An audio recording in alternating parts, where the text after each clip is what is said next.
న్యాయమూర్తుల్ని నియమించే అధికారాన్ని ప్రభుత్వం దగ్గర నుంచి గుంజుకుని, రాష్ట్రపతి దగ్గర నుంచి గుంజుకుని, రాజ్యాంగం ఇవ్వని అధికారాన్ని హస్తగతం చేసుకున్నటువంటి న్యాయ వ్యవస్థలోని కొలీజియం, వాళ్ళ తొలగింపు మాత్రం తన చేతిలో లేదంది, రాజ్యాంగబద్ధంగా తనకు లేదంది.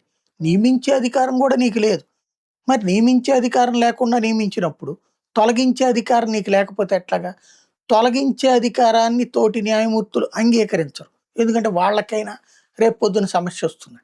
నియమించే అధికారం ద్వారా వాళ్ళకి ఉద్యోగాల అవకాశాలొస్తాయి కాబట్టి వాళ్ళెవరు నోరు మెదపటండి. అది అక్కడ అసలు పాయింట్. ఇప్పుడు యశ్వంత్ వర్మ గారికి సంబంధించి ఇంట్లోనే నోట్ల కట్టలు దొరికినాయి. ఆయన ఒక కాన్స్టిట్యూషనల్ చట్టపరమైన పాయింట్లు లేవనెత్తారు. దర్యాప్తు ఎవరు చేశారు? ఫోరెన్సిక్ రిపోర్ట్ ఎవరు చెక్ చేశారు? అసలు ఏం దర్యాప్తు చేశారని? ఏమీ చేయకుండా న్యాయమూర్తులొచ్చి విచారించేసి తీర్పులు చెప్పేయడమేనా? ఎవరిచ్చారు ఈ హక్కు అన్నట్టు. కాన్స్టిట్యూషనల్‌గా జడ్జి గారు పోలీస్ అధికారి గారు. పోలీస్ అధికారి కానీ జడ్జి గారొచ్చి దర్యాప్తు చేసి నివేదిక ఇస్తే తీసేయడం ఎట్లా అన్నది. బట్ ఈ మౌలిక ప్రశ్న కంటే కూడా మొరల్, నైతికత అన్నటువంటిది ప్రశ్నార్థకమైంది. దాంతో ఇప్పుడు ప్రస్తుతం యాక్షన్ జరిగింది.